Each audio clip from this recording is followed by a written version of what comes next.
Y finalmente de 100 a 124.9.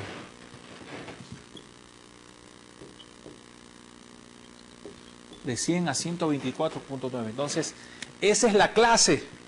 Por otro lado tenemos la frecuencia. Y en la frecuencia tenemos lo siguiente: 5, 13, 16. ¿No? El nivel de frecuencias para la primera clase es 5, para la siguiente clase es 13, para la última clase es 16, 5, 13, 16. Luego tenemos 8 y 6. 8 y 6. Ahí está. Si nosotros sumamos esa información, entonces tenemos 5 y 13, 18, 18 y 6, 34, 34 y 6, 48, 48. El tamaño de la muestra es igual a ¿cuánto? Es igual a 48. Volvamos a leer el ejercicio. Dice, los datos siguientes representan los pesos de los ejemplares atrapados por un bote de pesca llamado el deportivo, el ejecutivo, ¿no? La pesca deportiva llamada el fugitivo, perdón. Entonces vamos a estimar su moda. Ya sabemos que para estimar la moda tenemos que calcular, en primer lugar, determinar cuál es la clase modal, ¿no? Entonces habíamos dicho que la moda LM, ¿a qué es igual? Es igual a qué? Perdón, la E, vamos a ponerla como M, ¿no? La moda es igual a qué? Al límite inferior del intervalo, que en este caso es LM, más que D1 entre D1 más D2, y todo eso multiplicado por la amplitud, que es W. Así habíamos estimado la moda, que es W, como lo tenemos a continuación, ¿no?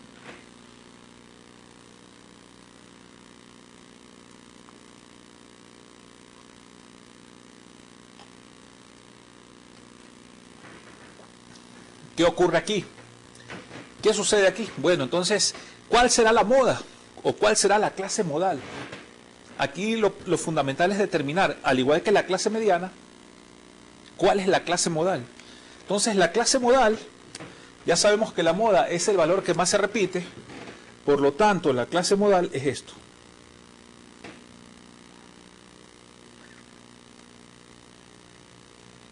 La clase modal es eso, ¿no?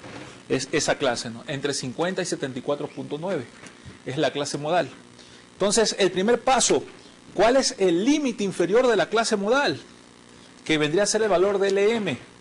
El límite inferior de la clase modal, ¿a qué es igual? Es este valor, es igual a 50. Más de 1. ¿A qué es igual de 1? Lo voy a poner aquí para que ustedes lo puedan identificar. De 1 es igual a la resta de la frecuencia de la clase modal, que es 16, menos el valor del límite inferior de la clase modal, que es 13. Por lo tanto, 16 menos 13, ¿a qué es igual? 16 menos 13 es igual a 3. Entonces, esto es igual a 3. ¿Qué es de 2?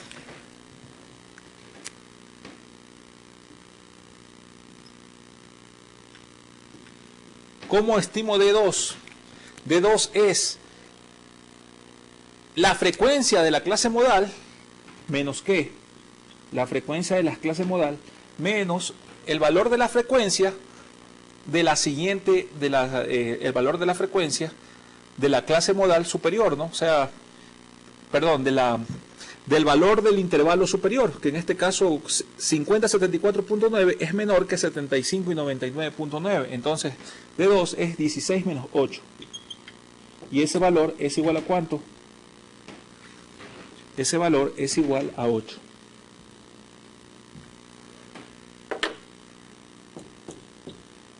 Es igual a 8. Entonces, quiere decir que en el denominador vamos a poner a 3 más 11 multiplicado por W. ¿Qué es W? W es la amplitud o la anchura, ¿no? Entonces, ese valor de W, ¿a qué va a ser igual? Va a ser igual a 50 menos 25.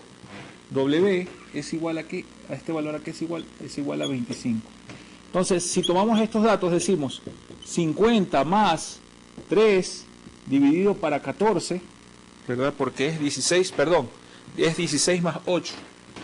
Aquí es 8, porque aquí dice que de 2 es igual a 8. Por lo tanto, 3 más 8 es 11.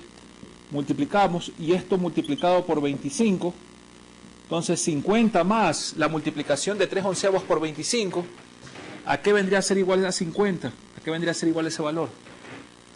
Ese valor, en este caso, sería igual a 50 más 0.27, porque 3 entre 11 es 0.27, más 0.27 multiplicado por 25, lo que nos da un valor de la moda, si realizamos toda esa operación, lo que nos da un valor de la moda que es igual a 56.82. La moda en este caso es igual a 56.82. Ahí está. Ese es el valor de la moda. 56.82. Como ustedes pueden ver, ya hemos hecho 2 ejercicios de moda, y la moda, para la forma de estimar la moda es muy diferente a la forma en que se puede estimar la mediana, y en cómo estimamos la media, ¿no? En cómo estimamos la media, específicamente.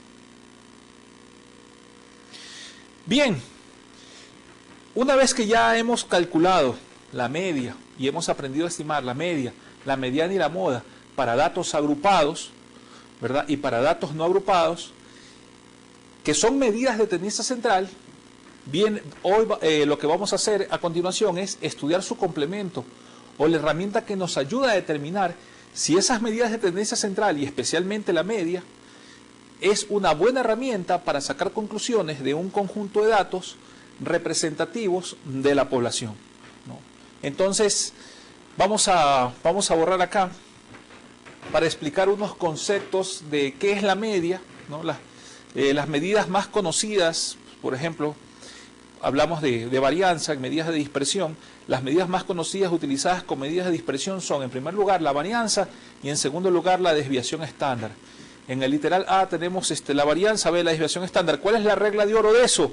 Es que ambas medidas nos dan una distancia promedio de cualquier observación. Ambas medidas nos dan una distancia promedio de cualquier observación de un conjunto de datos con respecto a la media de la distribución. Es decir, la desviación estándar, que es la raíz cuadrada de la varianza, nos va a decir cuál es en promedio la distancia que existe en cada uno de los puntos en relación a su media. Vamos a borrar a continuación.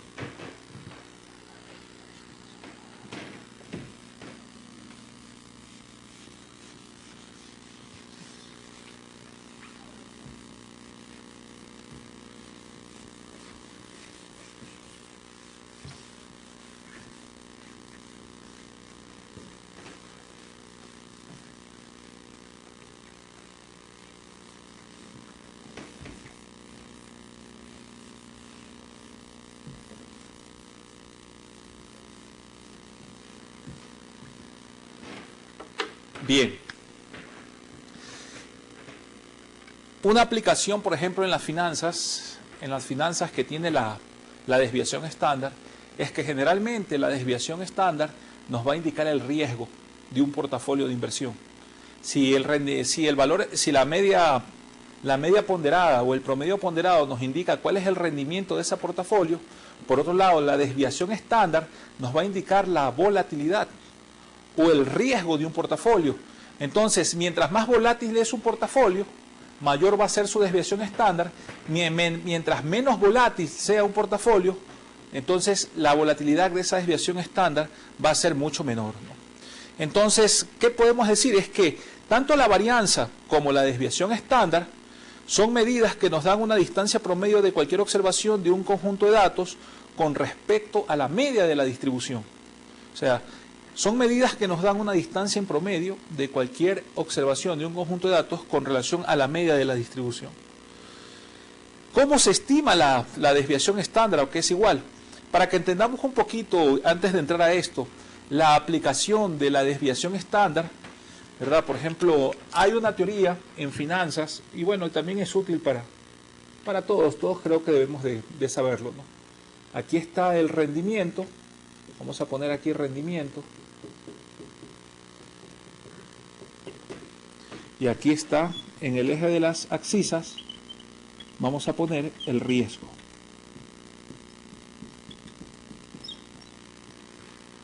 Rendimiento y riesgo. También vamos a suponer que el rendimiento, por un lado el rendimiento, ¿qué es el rendimiento? Simplemente el rendimiento es el promedio ponderado.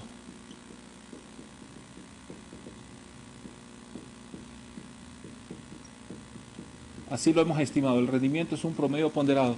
Y por otro lado, ¿qué es el riesgo? El riesgo no es otra cosa que la desviación estándar.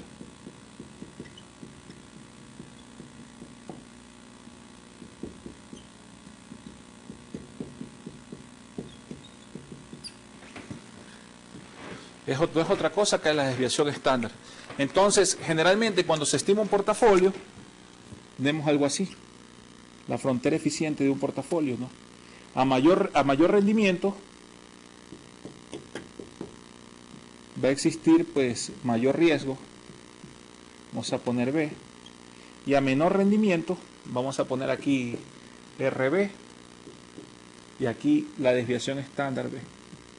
En cambio, a menor rendimiento vamos a poner RA, lo que va a existir ¿qué es? Es una menor desviación estándar. Ahí está. Riesgo versus rendimiento. No, riesgo versus rendimiento. ¿Qué es el riesgo? Simplemente el rendimiento, ¿qué es? Es el promedio ponderado. ¿Y qué es el riesgo? Lo que me interesa. La desviación estándar. Esa es la importancia de entender la desviación estándar, porque ahí vemos claramente una aplicación a las finanzas para definir cuál es el portafolio eficiente en función de esto del riesgo y rendimiento. Pero la desviación estándar también nos sirve para determinar la variabilidad que existe en un conjunto de datos agrupados. Por lo tanto, podemos decir que la desviación estándar, voy a borrar, de acuerdo a lo que nosotros tenemos en pantalla, ¿a qué es igual? La desviación estándar, o la varianza, perdón, porque la desviación estándar es su raíz cuadrada. La varianza al cuadrado, ¿a qué es igual? Es igual, lo que ustedes tienen en sus pantallas, a la sumatoria de X menos la media poblacional elevado al cuadrado dividido para N, que en ese caso es el total de la población, es el total de el total de la población. Si queremos, eso es la varianza, entonces esta es la forma de estimar la varianza. Así se estima la varianza. Si queremos estimar la desviación estándar,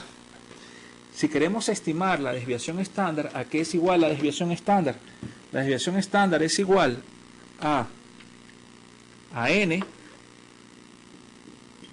Aquí está podemos sacar la raíz cuadrada, y esa raíz cuadrada, ¿qué es igual? A la sumatoria de X menos la media elevado al cuadrado, y esto de aquí, ¿qué es? Esta es la desviación estándar.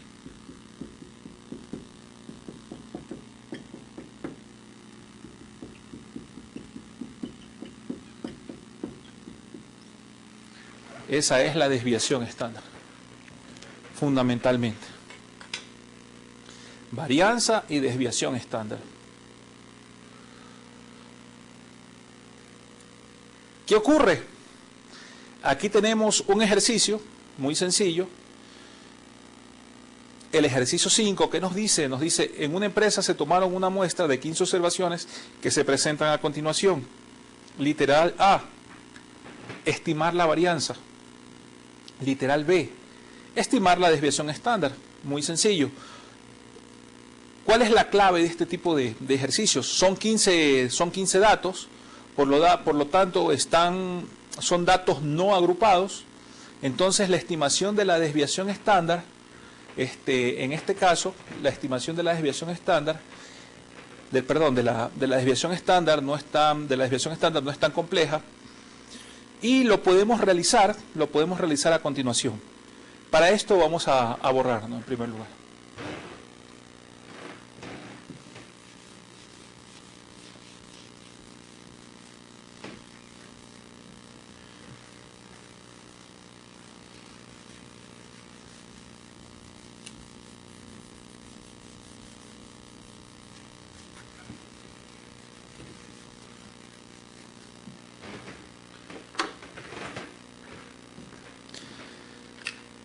¿Qué sucede?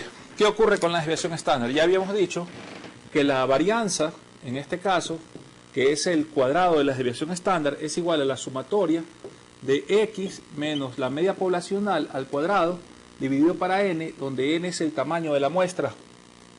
Esta aquí es la varianza. ¿Estamos de acuerdo? Esa es específicamente la varianza. Hay que tomar en cuenta que para organizar la información, tenemos en primer lugar que ponerla, que esa información que la vimos en el ejercicio en el mismo ejercicio 5, en primer lugar la ponemos en orden, ¿no? de mayor a menor. Y lo primero que debemos hacer, ¿qué es? Lo primero que debemos hacer es estimar la media. Es estimar la media de esa información, ¿no? ¿Por qué? Porque siempre, para estimar la varianza, ¿a qué va a ser igual? Va a ser igual a x menos la media elevado al cuadrado y dividido para n, que es el conjunto de datos. Si ustedes observan en su pantalla, en la primera columna se encuentran los valores de x, que en nuestro ejercicio, ¿qué dice? Son 15 observaciones que se presentan a continuación, y esas 15 observaciones son un porcentaje de impurezas observados en un proceso productivo. Ese porcentaje de impurezas observados en el proceso productivo se detalla en la primera columna, que es la columna X. En la siguiente columna, ¿qué se hace? En la siguiente columna simplemente restamos la diferencia entre cada uno de los valores de las impurezas menos su media. Cada uno de los valores de las impurezas menos su media poblacional. Y en el tercer caso, elevamos al cuadrado x menos su media, lo elevamos al cuadrado, para de esa manera poder obtener el valor de la desviación estándar. Aquí en la pantalla no tenemos el valor de la media, ¿verdad? Pero el valor de la media simplemente se calcula de la siguiente forma, no es media aritmética. Si nosotros ponemos los datos en su conjunto, ¿no? El valor de la media aritmética sería el siguiente, ¿no? ¿Cuántas observaciones son? Las observaciones son 15, y nosotros sabemos que para estimar la media aritmética, ¿a qué es igual? A la sumatoria de x dividido para n. Entonces vamos a intentar poner ahí los 15 datos, que son las 15 impurezas, son 15 impurezas observadas en un proceso productivo, y tenemos a continuación 0.04 más 0.06, ¿verdad? Ahí llevamos dos datos, más 0.12 y 2 veces 14, más 0.12, más 0.14, más 0.14, más un 0.15 y 2 0.17,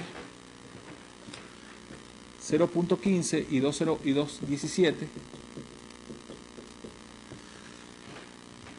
x media es igual, ¿verdad? 2 0.17, un 0.18, un 0.19 y un 0.21.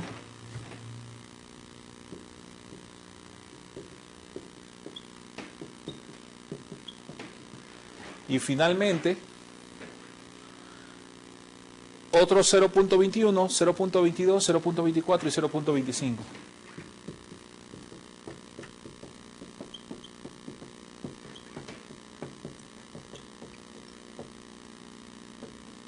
Aquí está.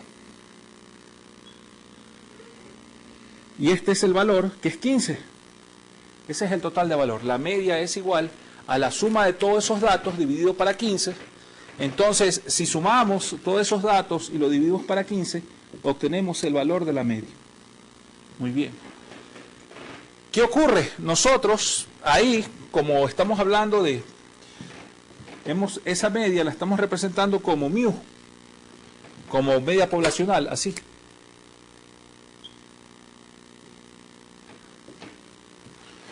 Y la siguiente columna que ustedes tienen,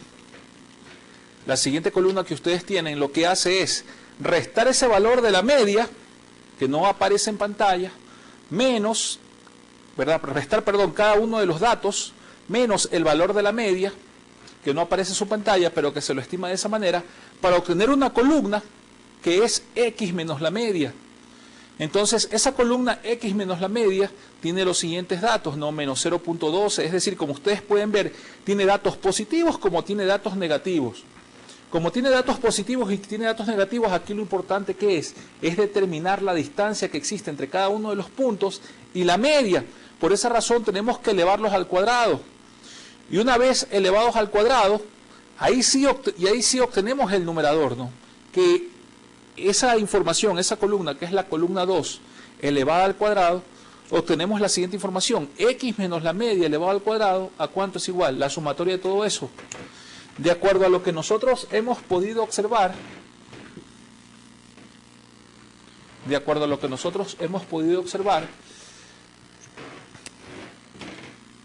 la varianza, que en este caso está al cuadrado, ¿a qué es igual? X menos la media al cuadrado, la sumatoria de X menos la media al cuadrado es igual a ¿qué? Si sumamos toda esa columna, la sumatoria de X menos la media al cuadrado es igual a 0.05096.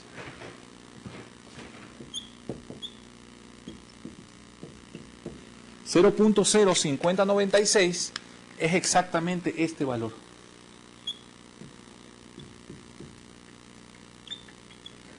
Dividido para n. ¿Cuánto es el valor de n? El valor de n es 15. Por lo tanto, la varianza, ¿a qué es igual? La varianza en ese caso es igual a 0.0034. La varianza en ese caso es igual a 0.0034. Eso es la varianza. ¿A qué es igual la desviación estándar? Para determinar la desviación estándar de acuerdo a la varianza, simplemente lo que hago es la raíz cuadrada, le saco la raíz cuadrada a 0.0034 y así obtengo el valor de la desviación estándar. Ese valor de la desviación estándar, ¿a qué es igual? A 0.006. 0.006. Y este es el valor de la desviación estándar. Y arriba encontramos el valor de la varianza. Esa es la forma de poder estimar, una medida de dispersión, ¿no? Acuérdense, mientras más pequeña es la medida de dispersión, más aceptable es el valor de la media que estamos calculando, ¿no? Más aceptable es el valor de la media que estamos calculando. La siguiente clase pienso que haremos un poco más de ejercicios con respecto a varianza y a desviación estándar para poder complementar y porque también tenemos que ver cómo se estima la varianza y la desviación estándar para datos agrupados. Bien, antes de decir nuestra conclusión en nuestra clase, no en esta clase, al finalizar nuestra sesión 5, vamos a hacer un pequeño repaso y un pequeño recuento de lo que hemos visto hasta aquí, porque aproximadamente estamos en el 25%, entre el 25 y el 30% de nuestro curso, aproximadamente. Entonces, ¿qué es lo importante? Lo importante es que ustedes puedan determinar qué es la estadística, que puedan entender para qué sirve la estadística, ¿no? La importancia y la aplicación de la estadística en una licenciatura de mercadotecnia. No se olviden, la estadística es una ciencia y es parte de las matemáticas que nos ayuda, ¿no? Nos permite poder recopilar un conjunto de información para poder analizarla gráficamente y ese conjunto de información que nos permite analizarla gráficamente, poder obtener las mejores conclusiones para tomar decisiones. Y esa estadística se divide en dos partes fundamentales, la descriptiva y la inferencial. La estadística descriptiva es aquella que ordena los datos, que construye gráficas, que construye indicadores de esos datos con el objeto de tomar decisiones y así ayudar a la gerencia en el desenvolvimiento, en el control y en el desarrollo de un determinado proceso o en el control y desarrollo de la empresa en sí, ¿no? Porque la estadística, podemos tener estadística de ventas, podemos tener estadística de gastos, podemos tener estadísticas también de gastos de publicidad, etcétera, de cuál ha sido el impacto de una nueva campaña de publicidad. Para todo eso nos ayuda. Y fundamentalmente en la construcción de planes de negocios, en todo lo que tiene que ver investigación de mercados, la estadística es fundamental. ¿Para qué? Pues para levantar la información, recopilarla, condensarla, ordenarla y de esa manera cuantificarla y presentarla en datos muy claros, ¿no? Y por otro lado está la estadística diferencial. La estadística diferencial, como ustedes saben, el empresario se mueve bajo la incertidumbre, nos permite evaluar si determinados indicadores que los hemos levantado y los hemos calculado en función de la información recopilada, si esos indicadores son representativos o no de la población objetivo o de la población que estamos o que vamos a estudiar o analizar. Entonces, para finalizar esta clase, pues yo les podría decir como conclusión es que las medidas de tendencia central y dispersión son muy útiles para llegar a conclusiones concretas en relación a datos agrupados, que no son otra cosa que distribución de frecuencias, y también para datos no agrupados. Pero sobre todo lo que ustedes se van a encontrar en la realidad para hacer análisis serios y completos son datos agrupados, tamaños de muestras grandes, que van a tener que ordenar la información y aplicar todo lo que hemos analizado y visto, como son el ordenamiento de los datos, construcción de distribución de frecuencias y aplicación, medidas de tendencia central y sobre todo medidas de dispersión. Pues es así como hemos finalizado esta sesión. Yo les reitero que siempre al final de la sesión lo voy a hacer, que lean los capítulos correspondientes a cada una de las clases. No se olviden que estamos siguiendo nuestro curso, tomando como guía el libro de Estadística para Administración y Economía de Levy. También hay otros libros importantes que pueden consultar, como el libro de Estadística para Administración y Economía de John Hank, ¿no? Vayan leyendo los capítulos correspondientes, las tareas asignadas, y de esa forma pueden complementar esta exposición para que este proceso de enseñanza y aprendizaje que han empezado en este curso de Estadística tenga los frutos que ustedes desean y cumplan con los objetivos que se han trazado para poder aplicar estas técnicas en su vida profesional. Pues muchas gracias y nos vemos en la siguiente sesión.